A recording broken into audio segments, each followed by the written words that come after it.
اعوذ باللہ من الشیطان الرجیم، بسم اللہ الرحمن الرحیم۔ آج ہم لیں گے گھر میں داخل ہونے کے آداب۔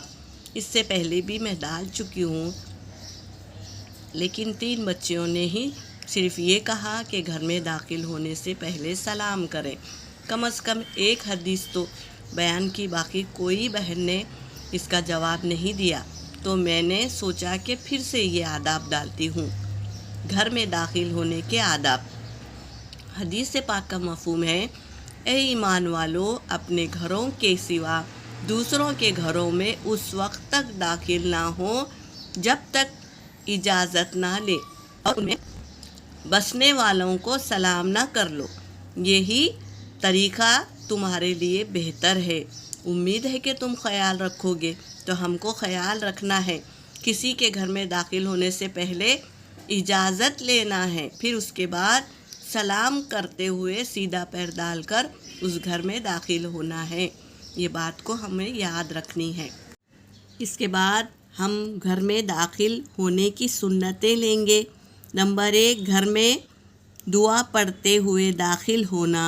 نمبر 2، گھر میں داخل ہونے سے پہلے اجازت لینا یا کھکار کر یا دروازہ کھٹکھٹا کر اطلاع کرنا۔ نمبر 3، پہلے دایاں یعنی سیدھا پیر سے داخل ہونا اور گھر والوں کو سلام کرنا۔ یہ ہماری سنتیں ہیں، اس کو یاد کریں اور عمل میں لائیں انشاءاللہ، ورنہ ہم یہ حدیث کو پڑھ لیں تو ہم ہوشیار ہو جائیں گے، ہم سنتوں پر عمل کرنے والے ہو جائیں گے۔ یہ حدیث سے پاک کا مفہوم ہے۔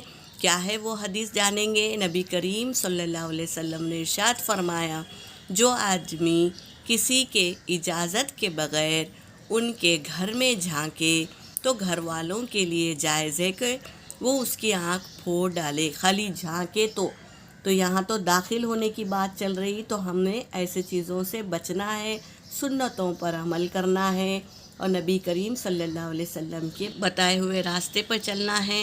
سنتوں کو یاد رکھ کے اس کو عمل کرنا ہے۔ یاد رکھو سب لوگ انشاءاللہ۔